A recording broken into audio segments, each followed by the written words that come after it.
कोई बाल ब्रह्मचारी होता है, कोई अपने उम्र के काफ़ी पड़ाव के पार करने के बाद 40 साल 45 सालों से अध्यात्म में मन जागता है तो वो साधु और सन्यासी बनता है। लेकिन क्या कोई शादी के बाद साधु बनता है या कोई महिला सन्यासी बनता है? सुनकर आपको अचरज हो रहा होगा, लेकिन ये हकीकत है। महाकुंभ में एक महिला है जिनकी शादी हुई 2 महीने पहले और 2 महीने बाद वो सीधा महामंडलेश्वर बन गई। नाम है उनका ममता वशिष्ठ, दिल्ली की रहने वाली हैं। सीधा हमारे साथ है ममता जी। ममता जी, मतलब ये बड़ा अजीब सा संयोग है कि शादी हुई आपकी 2 महीने पहले और उसके बाद आप सीधा महामंडलेश्वर बन गए। कैसे की ये जर्नी कैसे है? बचपन से ही मैं सनातनी रही हूँ। बचपन से ही मेरा बहुत काफ़ी इंटरेस्ट रहा है इसमें। 7 साल की उम्र में ही मैं बन गई थी, तो 7 साल से ही मंदिर चला रही हूँ। और रही माँ मंडलेश्वर की बात, तो ये गुरु के आशीर्वाद से है सब। इसको जूना अखाड़ा से मैं जुड़ी हूँ, किन्नर अखाड़ा से जुड़ी हूँ। इस अखाड़े को हम काफ़ी बुलंदियों तक लेके जाएंगे, इसका नाम रोशन करेंगे, अपने गुरु का नाम रोशन करेंगे। अच्छा ममता जी, खैर ये तो आप बता रही हैं अपने अखाड़े के बारे में। जर्नी कैसी रही आपकी, मतलब बचपन से लेके अब तक की जो जर्नी है वो जर्नी कैसी रही जो है? कैसे आप कहाँ तक पढ़ाई लिखाई की, कहाँ रहती थी, क्या जर्नी थी और कैसे ये मन में आया कि धर्म और अध्यात्म की तरफ जाना है? बचपन में मैंने पढ़ाई में तो 10वीं की है, और बचपन से मंदिर चलाना, ये सब पूजा पाठ करना, मेरा काफ़ी इसमें इंटरेस्ट था।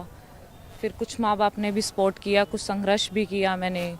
कुछ सहयोगी लोग थे, कुछ विरोध करने वाले भी थे मेरे। तो मतलब कौन विरोध करने वाला था? और जो आपको, जैसे अब आपकी शादी हो गई है, शादी के बाद आपने सीधा जो है क्या कहते हैं ये महामंडलेश्वर बन गई, आप धर्म में आ गई, तो फैसला लेना कठिन नहीं था क्या? मतलब जो है आमतौर पे ऐसा कोई करता तो है नहीं। कुछ कठिन भी था और नहीं भी था। मेन सपोर्ट माँ बाप का था, ससुराल से था, इनके सपोर्ट से। बाकी तो सब विरोध में ही है अभी तक। जी। कौन कौन कौन विरोध कर रहा था? फैमिली में है कुछ, बाहर से हैं कुछ।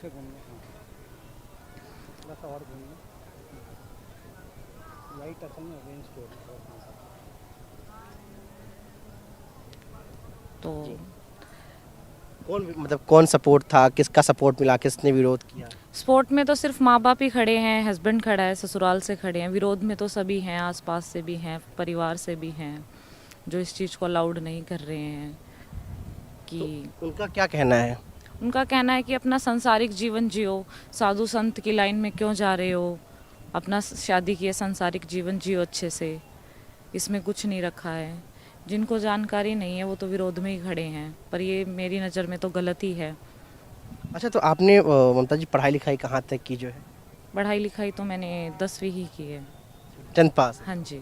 और ये जो धर्म में अध्यात्म में जो मन है ये मतलब कब से लगना शुरू हुआ आपका? बचपन से ही। बचपन से? तो मतलब बचपन से आप तक अभी काफ़ी कथाएं वथाएं भी कही होंगी। हाँ जी, कथाएं भी की हैं।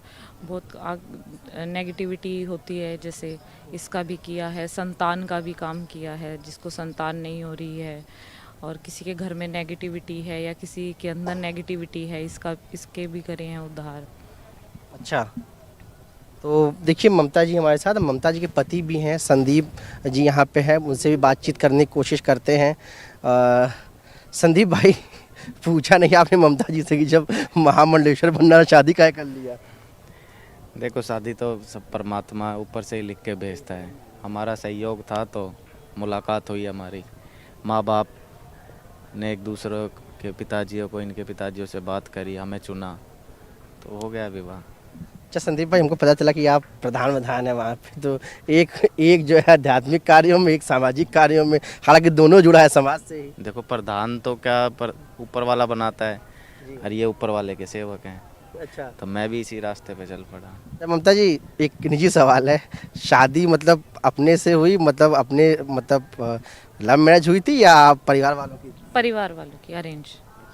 आपने इनको कब बताया संदीप भाई को कि अब मैं महामंडलेश्वर बनूंगी, अब मैं सब कुछ पारिवारिक मोह माया छोड़कर सीधा आध्यात्मिक फील्ड में? नहीं, रिश्ता हुआ था, सब बातचीत करके ही हुआ था। कि पता था इनको कि मैं साधनाएं करती हूँ, सात्विक जीवन जी रही हूँ, तो ये चीज़ें सब बात करके ही हुई थी। तो संदीप भाई, जैसे अब तो पूजा पाठ में, कथाओं में समय व्यतीत रहेगा, तो आपके साथ कैसे समय देंगी और आगे क्या गृहस्थ जीवन कैसे चलेगा, मतलब आप लोगों देखो मेरा जीवन तो बहुत कुछ सुधर गया है, मैं का? सच उधर क्या मतलब, क्या गलत लाइन में थे क्या? क्योंकि राजनीतिक तौर पे मैं चल रहा था, ना मैं घर समय दे पा रहा था ना कुछ। अब परमात्मा के चरणों में हमेशा सेवा करता रहता हूँ, परिवार के साथ भी रहता हूँ, इनके साथ भी रहता हूँ, पुजारियों से मिलता हूँ मंदिरों में, अब तो अच्छा लगता है। अच्छा, एक सवाल आप दोनों लोगों से है। ऐसे लोग कहते हैं कि पुरुषों की सफलता में महिलाओं का हाथ है, तो आप इनको देंगी कि आपकी सफलता में इनका किसका हाथ है, ये बताइए। नहीं, दोनों का ही है। इन्होंने भी मुझे सपोर्ट किया, मैंने इन्हें किया। कुछ इन्होंने समझा, कुछ मैंने समझा, दोनों के सपोर्ट से ही है। संदीप भाई, आप बताइए, क्या पूछना चाह रहे हैं आप? कितना सपोर्ट रहा इनका जो है आपके लिए? बिल्कुल पूरा पूरा। आप कितना सपोर्ट करेंगे अब इनके काम में? मैं जहाँ ये मेरे को बोलेंगे कि मेरे को ज़रूरत है आपकी, तो बोलने से पहले एक कदम आगे खड़ा मिलूँगा मैं इनको। अच्छा, बिल्कुल, इसमें निसंदेह कोई इसमें डाउट नहीं है। तो अच्छा, अब आगे आगे की क्या राह है, मतलब आप लोगों की जो है? आगे का देखो, आगे का ऐसा है कि अभी जो जिस अखाड़े से महामंडलेश्वर इनको बनाया गया है, इस अखाड़े की गरिमा को बनाए रखना है और जितना हो सके अपने सनातन धर्म का प्रचार करना है, भटके हुए लोगों को लीन करना है सनातन में। और जितने भी आपने देखा होगा, ये क्रिश्चियनिज्म थोड़ा ज़्यादा चला हुआ है, अभी हमारे लोग बहुत भटक रहे हैं।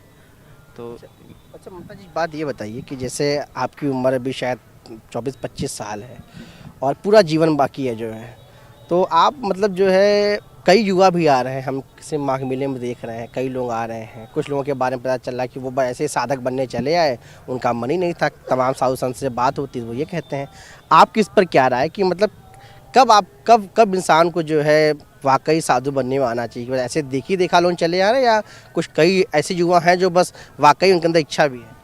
दिखावे से तो देखो कुछ नहीं रखा। आप किसी को कहो कि साधु संत बन जाओ, उसमें कोई फ़ायदा नहीं है। कि मन रंगा नहीं तन रंग गया। तन रंगने का क्या फ़ायदा जब तक आपका मन ही नहीं रंगा। सबसे पहले मन रंगना बहुत ज़रूरी है। मन रंग गया तो तन तो ऑटोमेटिकली रंग गया। भगवान को क्या चाहिए? हमारा तन मन चाहिए, तन थोड़ी ना चाहिए। आप ज़रूरी नहीं है कि भगमा बाना पहनो, पूजा पाठ करो। जब तक आपका उस चीज़ में मन ही नहीं है तो उस चीज़ का क्या फ़ायदा।